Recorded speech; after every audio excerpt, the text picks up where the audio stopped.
Today I'm gonna play and improvise a Brazilian choro. And if you think you don't know choro, one of the most famous Brazilian songs is Tico Tico no Fuba. It's not a samba like many people thinks. It's a choro. Let me remind you a little bit of the melody.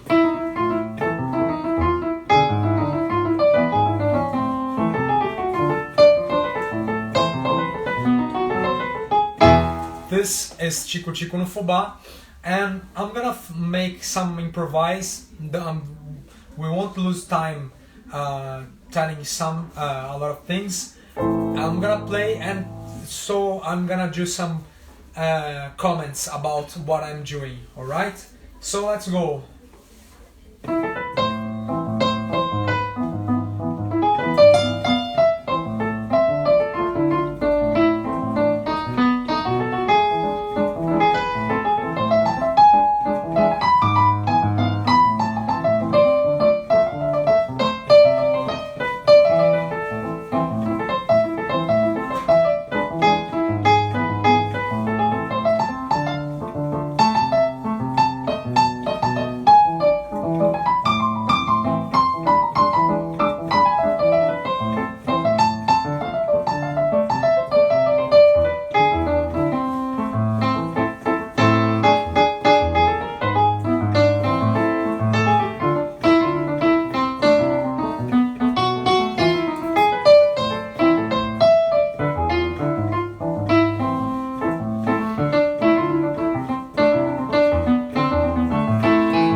This was my first try improvising now, with the hands very cold.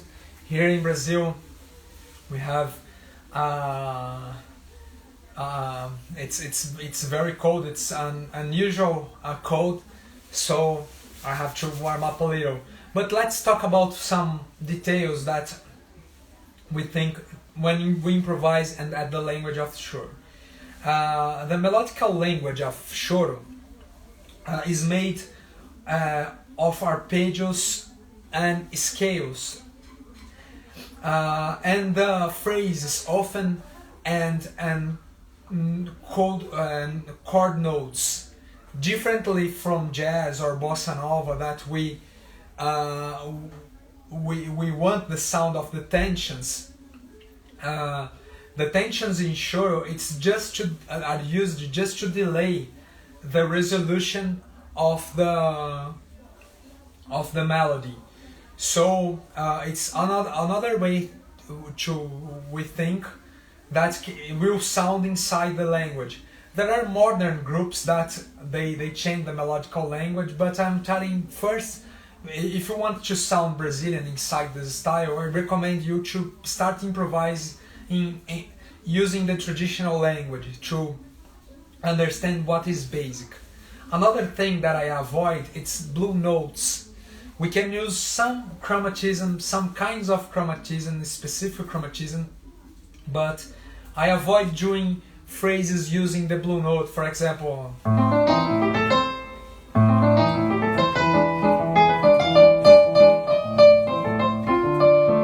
just when I want to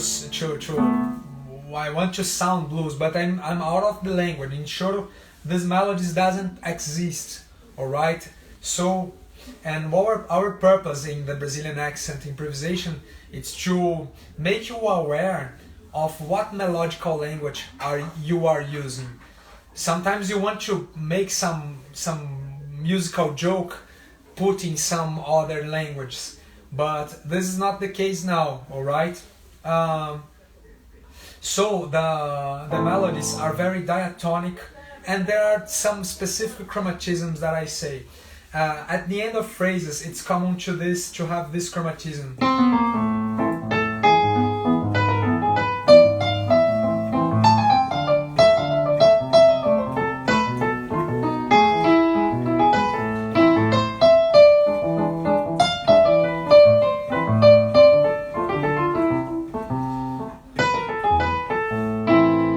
This is a very common chromatism in the choro language. Other chromatism that is common is the mordant, that you can find it in frevo also, but we use syncopations.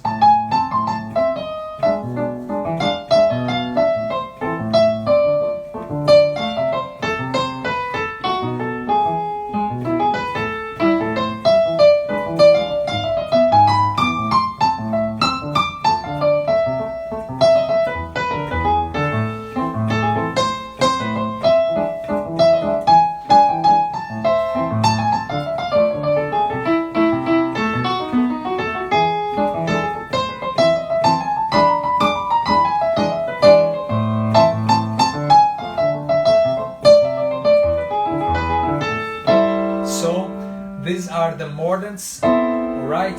And we have all other uses also. That the rhythmic, I think the rhythmic of the melody is very important, a very important part to understand. We use frequently the syncopation cell. What is the sound of the syncopation?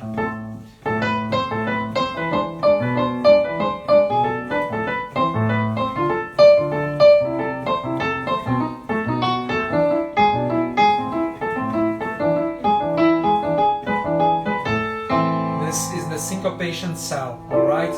So we use a lot of this musical cell in choro. Repeated notes sound good also.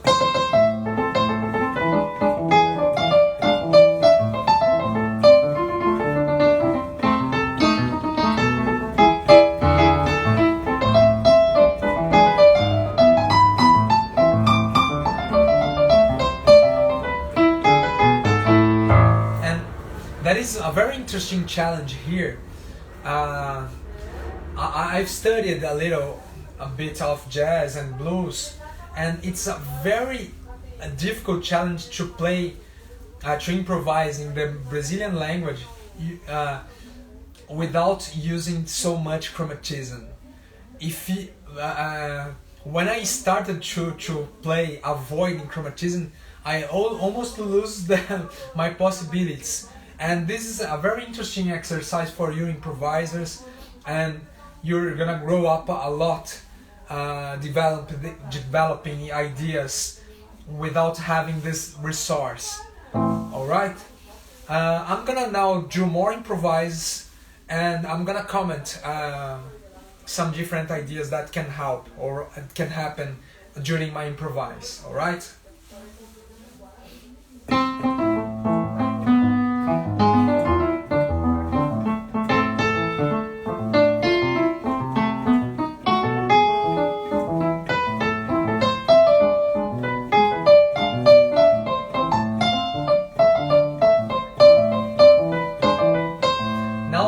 Some contrasts between rhythms that end with anticipation of 16th and some that end with anticipation of 8. Note the difference. 16.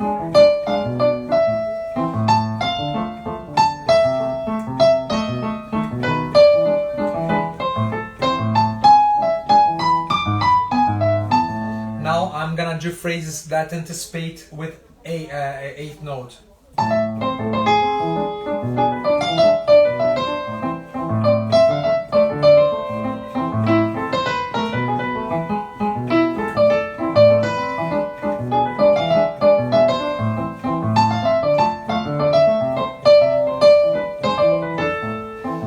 Many people can say that they prefer one by other, but I think that I think it's the important thing. It's the contrast between these two anticipations.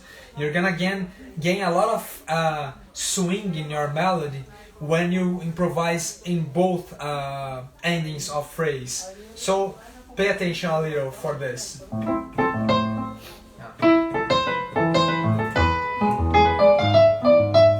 16. 8.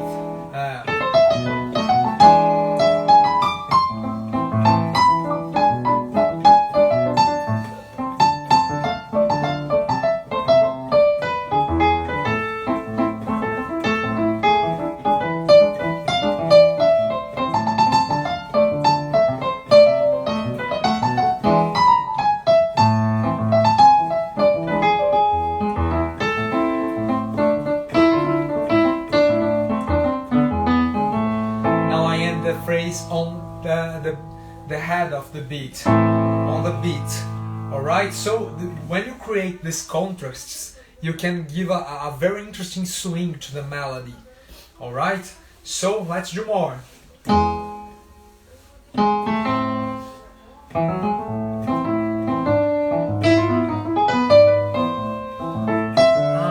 That is one I think it's very interesting.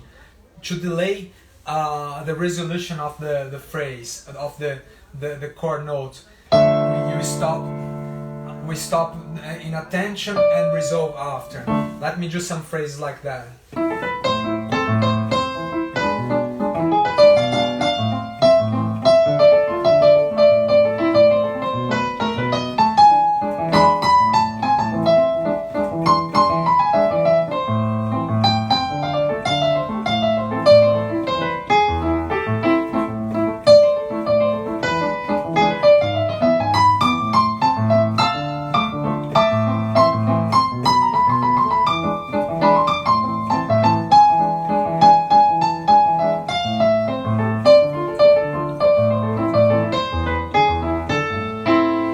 That all the times I'm playing tensions of the chords, they sound more strong than the chord notes, but I resolve. I tend to resolve.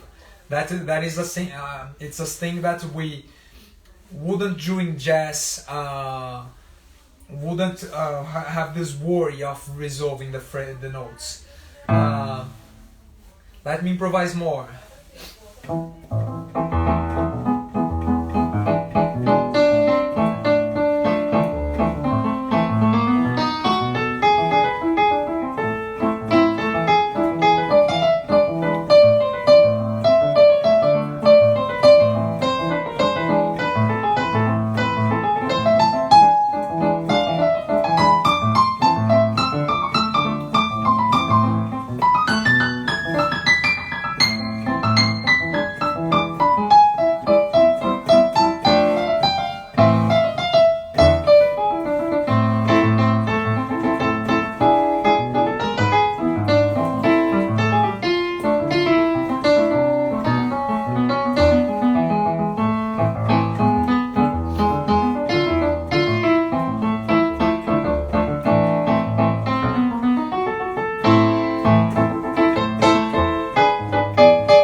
So this resolution is very common on the samba phrases also.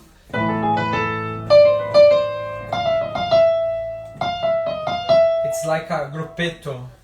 A gruppetto that's a little different, but you are surrounding the note of the chord that you want to finish the phrase.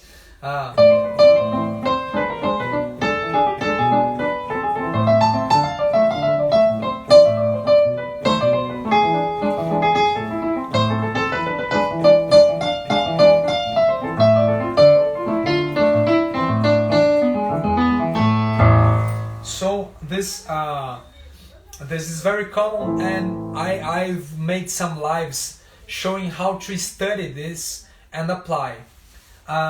Sometimes that you study a phrase, sometimes you won't be capable of playing during your improvise. And what is the solution? First, studying this phrase in the chords of the song, because people used to study using the cycle of fifths or in all tonalities. But I think it's important to reinforce that phrase on the harmony of the theme that you are studying. So for example, you can take these chords, another chord you find it's E7, and so you do the phrasing all the tonalities. And when you finish this exercise, play the song slowly. Let me show you.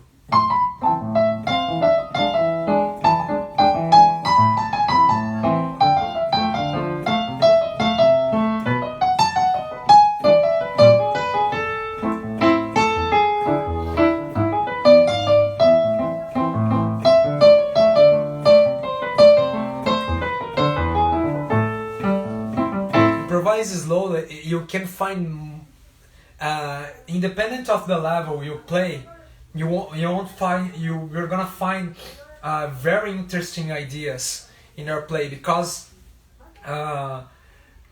you always play better when you play slow in your improvise. You can have access to more complex ideas that you didn't have when you played fast that song. So I recommend a lot to do. Let me do some chorus.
I increased my capability of improvising during some phrases on the left hand, and this I miss when I play fast, improvising fast.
mistake when I was playing fast, and I had much less ideas on the left hand.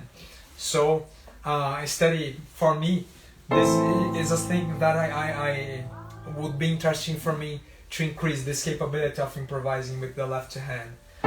That's common in choro.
This chromatism is very common. Just to take the next note, or I wanted you to do this.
So I developed more of my capability of doing things on the left hand.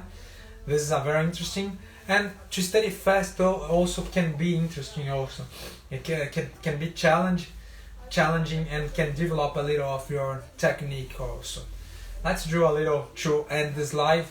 And if you heard something more interesting, send me the. You can send me the minutes where is it, and I'm gonna talk about this example, alright? So let's do one last improvise.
So it goes.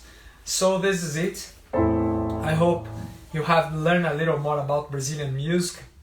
So this song Tico Tico no Fuba is a choro or chorinho, and I hope you understand a little more and research for more Brazilian music, because this is the purpose of this channel, to play and improvise well.